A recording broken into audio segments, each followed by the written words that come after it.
Dímelo mi gente, what's up? It's your boy Gus back with another Q&A Fridays where I answer your burning hot questions about jewelry. As always, I put up a post on Instagram. I tell you to ask me any question you would like to know about watches and jewelry, and I'm here to answer them today. So without further ado, Creep, hit me with that intro music.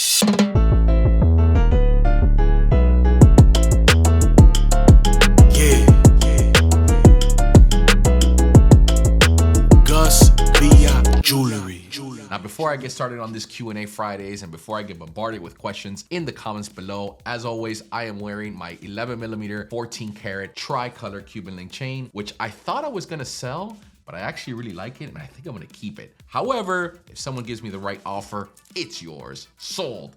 Plus, I'm wearing a bunch of watches on here, so you can take a look as well. Question number 1 comes from Carlos.AV22. Why do they call some Daytonas a Zenith Daytona?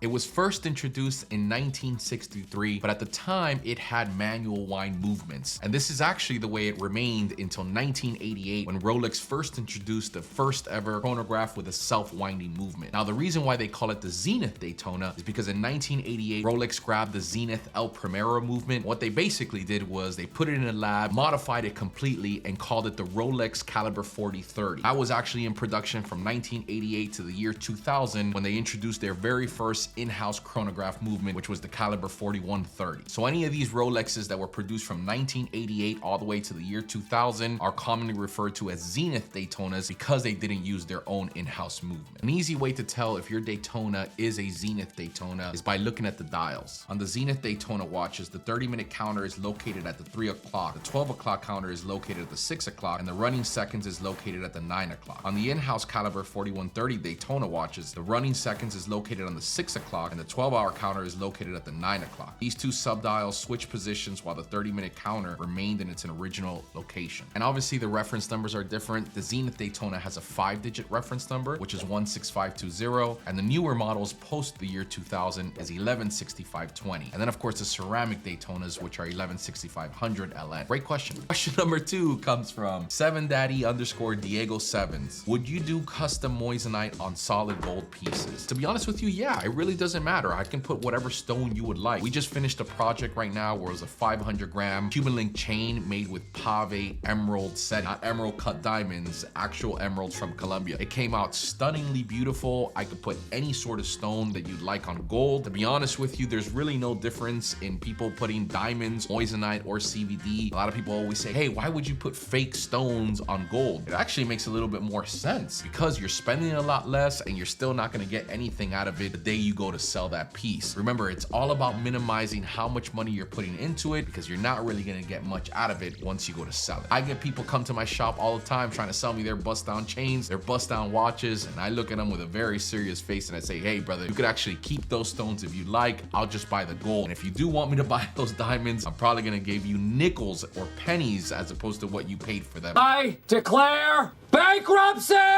So you might as well just go the cheap route the very first time, get the same look. Question number 3 comes from dig_Bippa. How long does gold plated last? That is a loaded question once again, but let me give you the rundown. It all depends on the person, how they are wearing the gold plated chain, and the type of plating that there is. Now, I can't speak for other companies out there because they may be doing a little bit less expensive type plating. But what I do is called gold over silver, which is I triple plate real gold on top of real handmade silver. Now, what that means is my layer of gold is thick. What? But as thick as I put that gold onto that silver, it really all depends on how the person uses it. The acidity in their sweat, how often they're going out with it. Are they popping bottles in the club or going to the gym or riding jet skis all day? Or is that person gonna be wearing it consciously, maybe running it through some fresh water every time they sweat on it? There is a lot of factors that play into it. Now, if we're talking averages, it's about 8 months to about a year and a half. Plus with me, you also get your first replate absolutely free. So even if it lasts you 3 years, you can call me back and say, hey Gus, I wanna go ahead and get that replated, no problem. Use your warranty, which is the first replate is free. We buff out all those scratches, apply brand new gold, and send it right back to you. So with us, your gold over silver is covered for a really long time. Outside of that, if you get some Chinese crap, chances are that plating is gonna rub off after about 3 days because more than likely it's pretty cheap. Question number 4 comes from Daniel Price _2. What's your daily wear and length? Just depends on the day. I really love a 10mm. To me, that happens to be the most beautiful size. This here is an 11mm and this is a 25-inch. I of course have access to different size chains all the time. Sometimes I like that long look and that OG early 2000s look, like the Joel Santana's Dipset type of thing. Sometimes I kind of like a fitted look. It really just depends on the shirt. But if I were to recommend the size for you, 24 inches kind of is the perfect spot on which it looks good and it doesn't really matter your build. As far as millimeter goes, it depends on what you want to do as far as everyday use. This is going to be something that you're going to be wearing on the weekends, then I would recommend something a little bit bigger, or for something that you're going to daily wear, 7 to 8 to 9mm happens to be the sweet spot. Question number 5 and final question comes from, oh, I know who this is. Guys, this is my boy, and this is a terrible question. They chose it for a reason. It comes from Updikes. He wants to know, who does my wife need to fuck for a Rolex from an 18?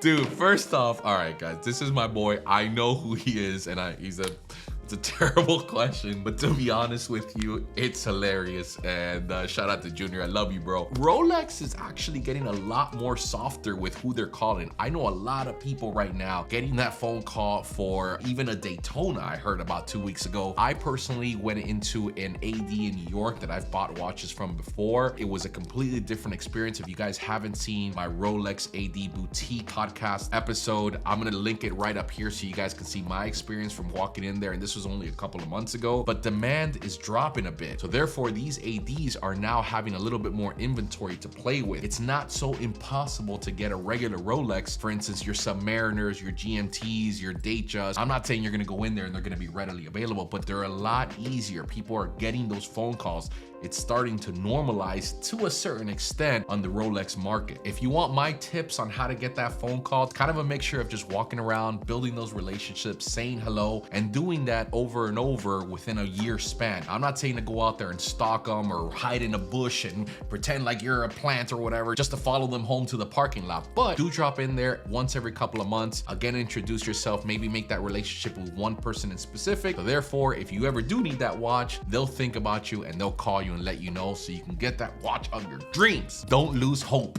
Dream on. Anyway, that about does it for this week's Q&A Fridays. As always, keep asking me these questions. Next week's episode is going to be directly from the comments below. So drop any single question you would like to know about watches and jewelry, and I'm gonna be answering it next Friday. As always, if you guys are interested in buying any watches, Cuban link chains, or custom made pieces, go to GusVillaJewelry.com or give us a quick call. We'd love to earn your business. Subscribe to the channel, and I'll see you guys next week. Holla at me.